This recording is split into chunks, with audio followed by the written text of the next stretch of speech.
ईसाई, मुसलमान और यहूदी सिर्फ एक खुदा पर यकीन रखते हैं और तीनों हजरत इब्राहिम की औलादों में से हैं।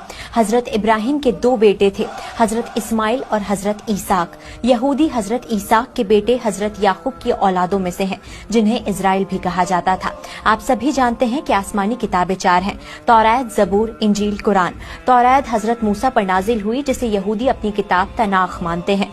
कुरान में तौरात का जिक्र है, लेकिन वक्त के साथ इसमें तब्दीलियां हुई, इसलिए मुसलमान आज के तौरात को मुकम्मल नहीं मानते, क्योंकि खुदा की भेजी किताब में बदलाव नहीं होता। दूसरी तरफ क्रिश्चियन हजरत ईसा, जीसस क्राइस्ट को खुदा का बेटा मानते हैं। हजरत ईसा भी हजरत ईसाक की औलाद से थे, लेकिन ईसाईयत एक ऐसा मजहब है जो हर नस्ल और कौम के लोगों को शामिल करता है। ईसाई हजरत ईसा पर नाजिल हुई किताब बाइबल को मानते हैं, जिसे मुसलमान इंजील मानते हैं, पर मुकम्मल नहीं। और अब बात करते हैं मुसलमानों की।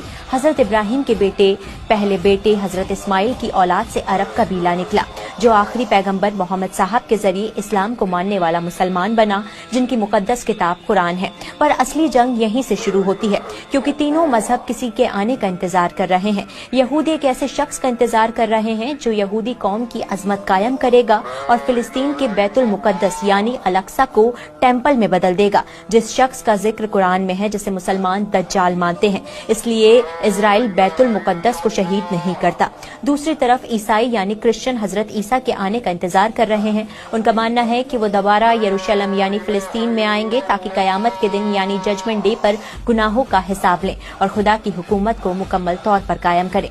तीसरी तरफ मुसलमान भी इंतजार कर रहे हैं कि बैतुल मुकद्दस में हजरत ईसा आएंगे, पर उनके साथ हजरत मेहदी का भी ज़हूर होगा और वो दोनों दुनिया में इंसाफ कायम करेंगे और दज्जाल को खत्म कर देंगे। इसलिए अभी दुनिया में बहुत से जुल्म होने बाकी हैं।